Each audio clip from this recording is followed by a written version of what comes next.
Hey there, everyone. This is meteorologist Ryan Weekman here in the Storm Track Weather Center. Thank you very much for joining us on our Sunday night weather hangout. This one will have a lot of weather information to get to. The big talk this week, of course, is the potential for some strong storms midweek for us, and also the cool down that's ahead the second half of the week. The next few days actually look pretty gorgeous for us. First, let's get to a little bit of housekeeping around here. If this is your first time joining in live for a Sunday night weather hangout, it's totally simple, really cool. Many of you probably watching on the YouTube link right now. And if you're watching live and you have a Google Plus account, you can actually ask live questions right now. We had a number of you ask them on Twitter and Facebook before this broadcast started. I have a couple of them written down, so of course I'm going to get to those. Many of them asking about the Wednesday night severe weather threat, and we'll really get into detail of that, of what you really need to know, what's maybe being hyped up a little bit more than it needs to be at this point. But we'll get into the science and the details and the forecast of that coming up here in just a few moments. For those of you that are watching live, I certainly appreciate you taking some time out of a Sunday night, and a gorgeous Sunday night at that, to join in. And for those of you that are watching after the fact, hey, no problem with that. That's why we do it on Google Plus, because then we can record it. It gets put in a YouTube link. Either you can watch us on your computer, or hopefully you can watch us on your mobile device as well, if that's your thing. So kind of trying to make it really easy for you guys to watch this. And we try to do this between shows. It's a time where we really get to geek out, have a little bit of fun, and talk about, again, the nerdier aspects of the forecast that we can't really get to in just a 2 to 3 minute weathercast. We're going to really get to right now, and it's fun because I get to answer your questions and kind of see what you guys are wondering as well. So first things first, let's get to that forecast. The next 2 days, I'm not going to talk a whole lot about. Monday, Tuesday really look really nice for us.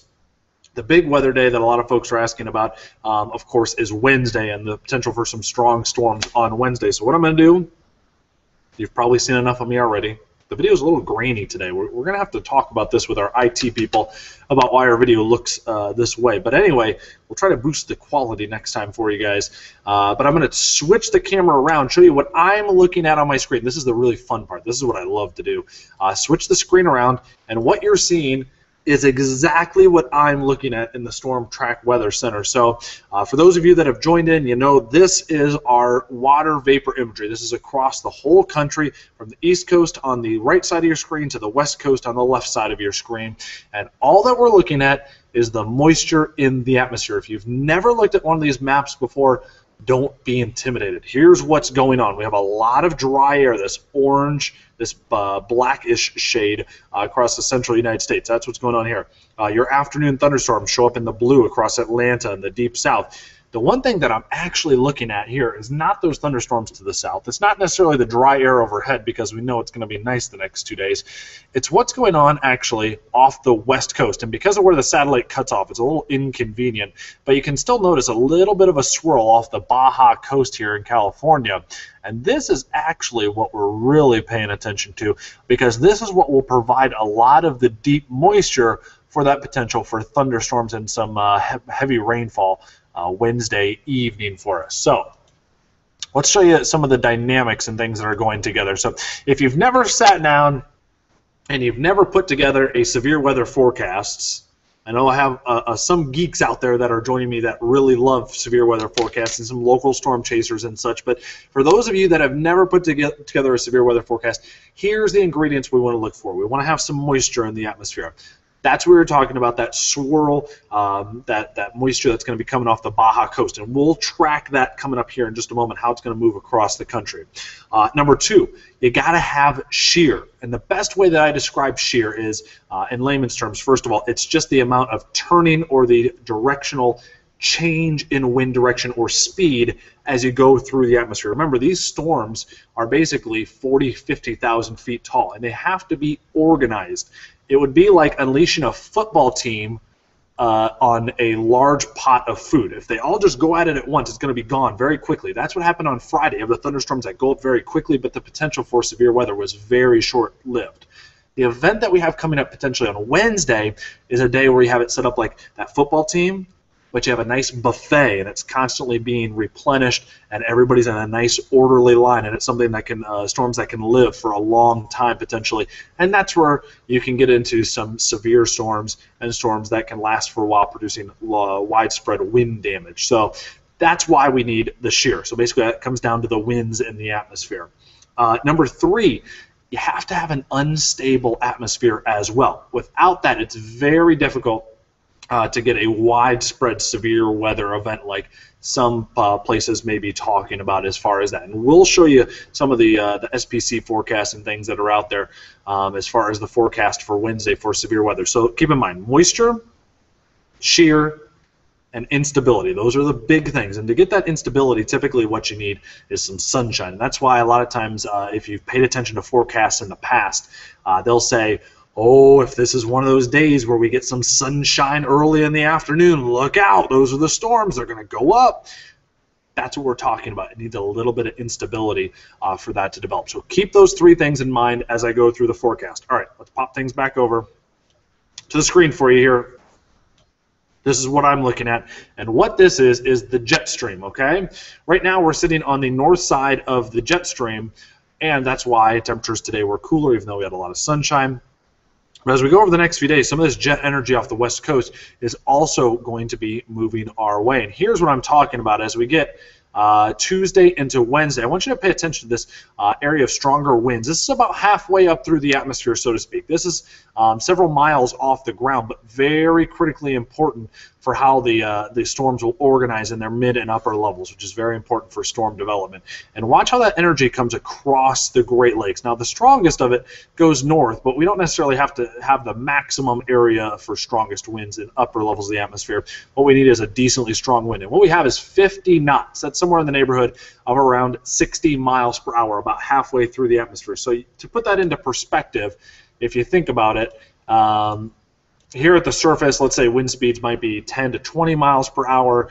Well, halfway to upper levels of the storm, if it's 50 to 70 miles per hour, that's a lot of change in speed over distance, and so you get a lot of good organization, so to speak. And when I say the word good, I mean, of course, if you want a severe storm, that's the type of thing that you really want to be looking out for, is a lot of wind speed change out there. And some of those winds higher in the atmosphere can also be brought down to the surface with really heavy downpours, and if the storm is really well organized. So all 3 of those things working in concert. So we know the potential is there for some of that strong shear. What about that moisture? How's that going to get over here? Well, okay, here's a better map for you. This is called precipitable water. Just think of this as the moisture in the atmosphere. The higher, the more moisture that there is. And in this area of red off the Baja coast that we were looking at, well, watch how this energy comes across the desert southwest. You'll actually see it disappear for a while, but it'll reform into the central United States. That's due to a number of processes that we won't get into. But watch how that moisture really regathers. See how it's mostly dissipating here across the coast off California, but now it's reforming here in the central United States.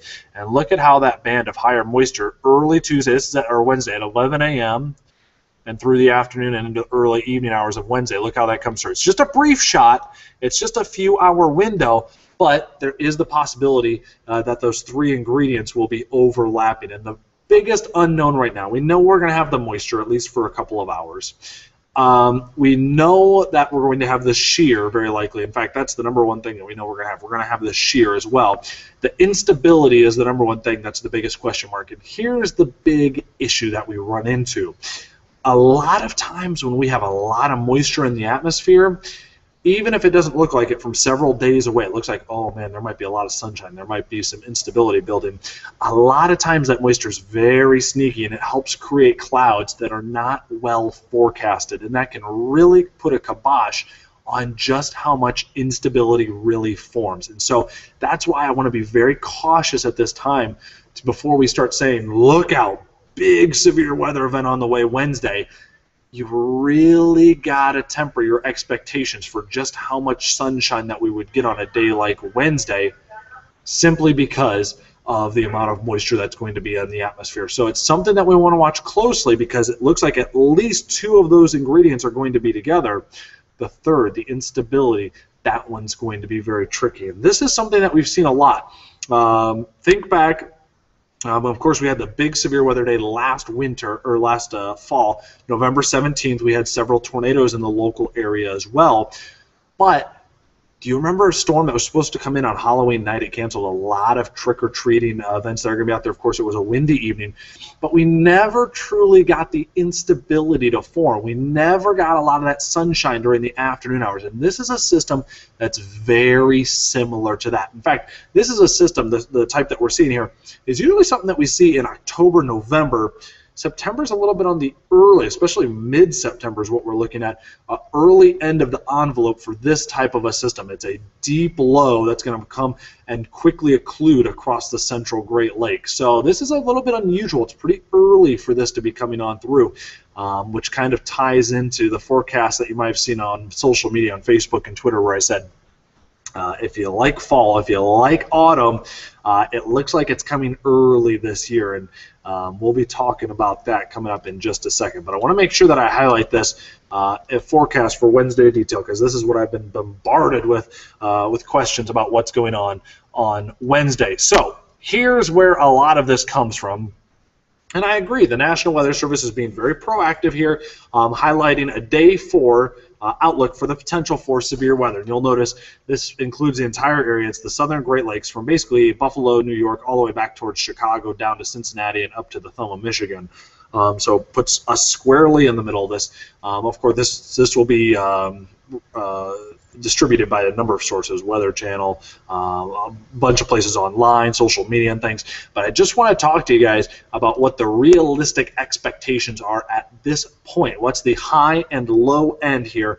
And I have to say the low end very likely is an event like we had last Halloween, last trick-or-treating. We'll get some thunderstorms. We'll get some heavy rain. It'll be a very windy day on Wednesday, and there's the potential for some wind gusts that could knock over some trash cans, knock down some branches, those sorts of things. The high-end potential of this event does include the potential for straight-line winds, and if everything were to work out exactly the right way, we were to get several hours of sunshine during the afternoon, the cold front came through right in the late afternoon hours, there is the potential for some strong storms that could produce tornadoes. That's not what I'm necessarily forecasting at this point. This is an event that will unfold as we get closer, but that's the envelope that we're looking at here. The potential is there, but we're not ringing alarm bells yet, because we've seen systems like this one before where we've got too much cloud cover and it just turns into a very cloudy day. In fact, that's what typically happens with these days. So hope you guys are paying attention and realizing what that potential is. Speaking of paying attention, did you look at that? Look, we got our studio lights coming in. That means they're going to be shooting some stuff soon, so that's okay. We'll just keep talking anyway. Just to nerd out, I promised you, if you guys haven't watched this before, we're gonna nerd out a little bit on this. Have you guys seen the studio? Want to see what it's all about? Look at that. Look, there's where the anchors sit. Like that. Where's the green screen? It's right over there. If you guys promise not to tell anybody, there's our really messy desks. There's Chris Vickers' favorite machine in the morning, coffee maker. Dude gets up so early. All right, so let's get back to the task at hand for us here. I hope you like the little tour. Here's another thing that we're looking at. Again, I promised that things would be a little bit nerdier and things that you can't necessarily see online. So here's an example for a lot of you weather geeks out there. You very likely have seen this sort of thing before, but just wanted to show you that there is turning of the winds, both levels of the atmosphere. So I'm going to get booted out of here really quick, so I better make this fast.